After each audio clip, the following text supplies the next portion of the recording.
Como ustedes saben, el estudio de la recta división se aleja, lo que se puede encontrar es que muchas veces se aleja de interpretaciones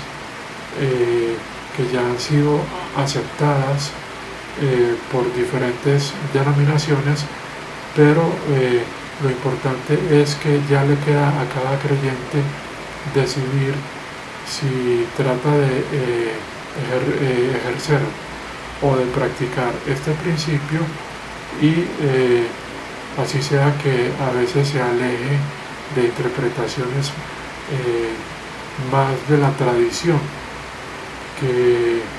muchas veces por tener métodos de interpretación diferentes, o sea, no digamos contextuales, entonces pueden interpretar el texto no teniendo en cuenta su localización en cuanto a su dispensación, y no teniendo en cuenta las diferencias que hay entre las dispensaciones, para que así el lenguaje bíblico armonice. Entonces esto es muy importante. Quería también mencionarles que en este estudio de la recta división, uno de los principios o hallazgos más importantes, como les he mencionado, es la separación que hay entre lo que llamamos el misterio, que es algo que se puede distinguir de las demás escrituras en cuanto a que el misterio, como lo he mencionado, es como una revelación adicional que le dio nuestro Señor Jesucristo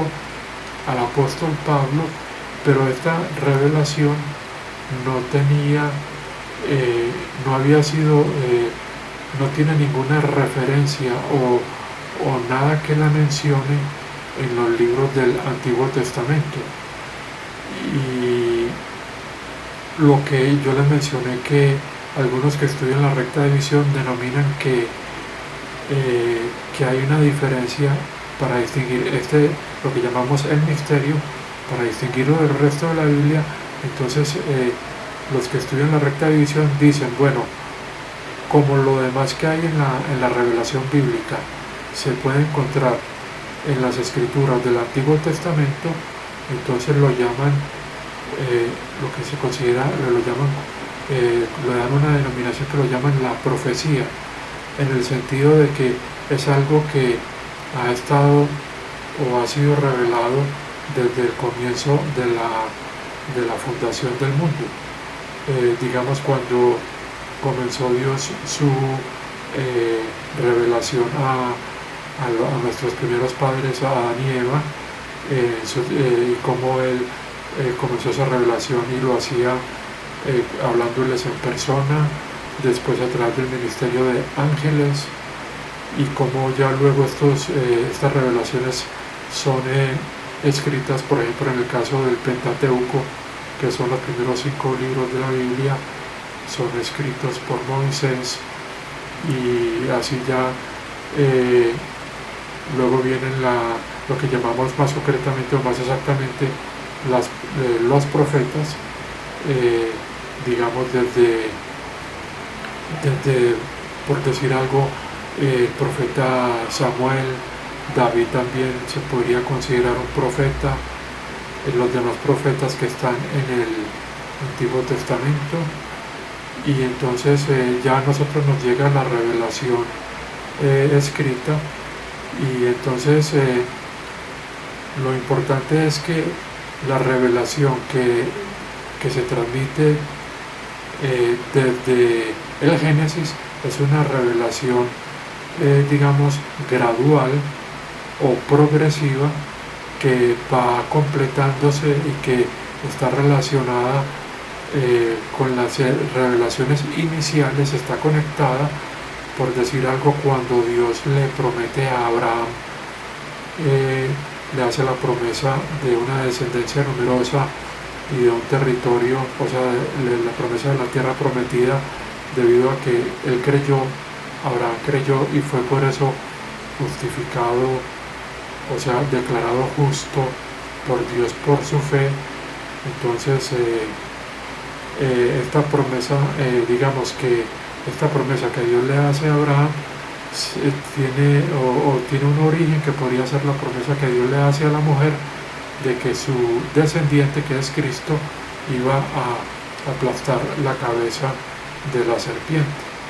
Y entonces vemos cómo esta promesa inicial de Dios a la mujer se va completando y se va desarrollando este plan de redención del hombre, y Dios va completando poco a poco este mensaje y lo va explicando más completo, pero y tiene relación entonces con un pueblo que es Israel, que desciende de Abraham y que Dios lo tiene con una misión de ser una nación mediadora, y que va a mediar entre Dios y las demás naciones para poder desarrollar Dios el plan de rescatar esta creación que cayó por la desobediencia, por el pecado, que sabemos que viene este pecado desde la desobediencia de Lucifer, y después cómo hace caer a Adán. Y entonces digamos que toda la revelación que ha sido revelada desde el principio de la creación del mundo, la cual está contenida en la Biblia, toda está relacionada con este plan de Dios para rescatar el Edén, digamos, al final para la destrucción de Satanás y del pecado y la muerte, pero más que todo la restauración de una creación que había caído en el pecado, y poder entonces restaurar las condiciones iniciales, lo cual es un plan que ya mencionaba, pues que es lo que se conoce como las edades que Dios está desarrollando a través del tiempo, o sea, de la historia, de las diferentes edades, y que va lentamente, pero que ya está estipulado en la palabra. Pero como he mencionado, este plan que se denomina, la profecía, porque está contenido en las escrituras desde el Génesis, se diferencia de una revelación que Dios hace al apóstol Pablo, que se llama el misterio, que he querido distinguir de lo que llamamos la profecía, porque este misterio contiene una revelación inescrutable que no fue mencionada en el Antiguo Testamento, y que entonces es muy importante porque es una dispensación que es la que Dios tiene para los creyentes, después de que la nación de Israel fue enceguecida y dejada a un lado. Esto fue al final del periodo de los Hechos, debido al rechazo que hizo reiteradamente la nación a la oferta del nuevo pacto, o sea, del reino, el rechazo que hizo al Mesías. Y entonces, ¿por qué es importante esto que he repetido tanto entender? Porque el no distinguir que estamos en una dispensación la cual no tiene relación con la revelación anterior, la cual hemos denominado, o se puede denominar, la profecía, es decir, lo que fue revelado en el Antiguo Testamento,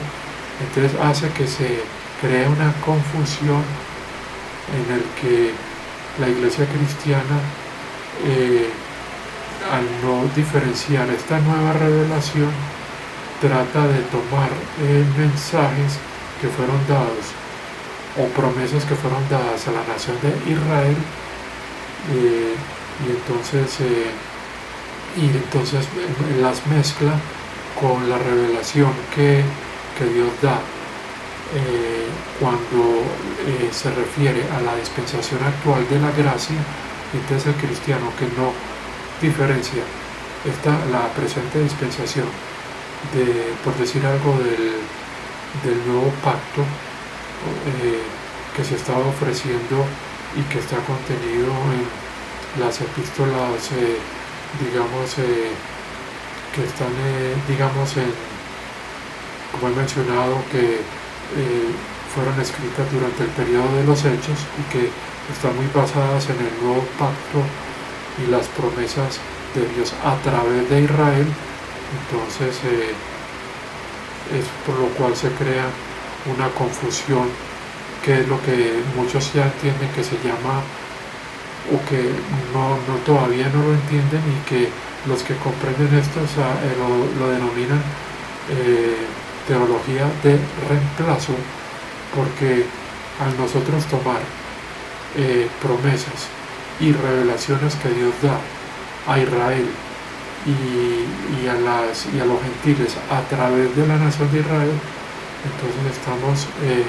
aplicando o tomando instrucciones las cuales no pertenecen a la dispensación que Dios tiene para los creyentes en la presente dispensación. Y entonces esto a veces causa que las escrituras no armonicen, y por eso al combinar estas enseñanzas, al mezclar la enseñanza de la dispensación de la gracia de Dios con la revelación dada estas son las enseñanzas que es a la iglesia, que es el cuerpo de Cristo, al mezclarlas con las enseñanzas que fueron dadas, por decir algo, a la iglesia de Dios durante el periodo de los Hechos, entonces que se presenta como un corto, no sé si se pueda, como una especie de cortocircuito en el que ahí se presenta alguna contradicción en los textos, y entonces por eso quiero que sigamos continuando. Para los que les interese, creo que sería muy bueno, para ir corroborando esto, el estudio contextual, o sea, por decir algo, cada que leamos un texto, buscar no solo el contexto inmediato o cercano, sino también el contexto inmediato y el remoto. Hay por ejemplo un texto que estaba yo leyendo hace unos días, que está en la primera carta a los Corintios, capítulo 2, el cual se refiere a un misterio que está contenido en una carta que no es una carta de la prisión, o sea, es una carta escrita por el apóstol Pablo, pero que algunos consideran que ahí él menciona este misterio que hemos llamado, este misterio que está en Efesios 3, del 6 al 9, donde está pues la dispensación de la gracia de Dios. Entonces voy a ver si leo un poco ese texto que está creo que es en la primera carta a los Corintios. Vamos a ver si se alcanza a ver. La primera carta a los Corintios, capítulo 2, creo que está del 7 al 9.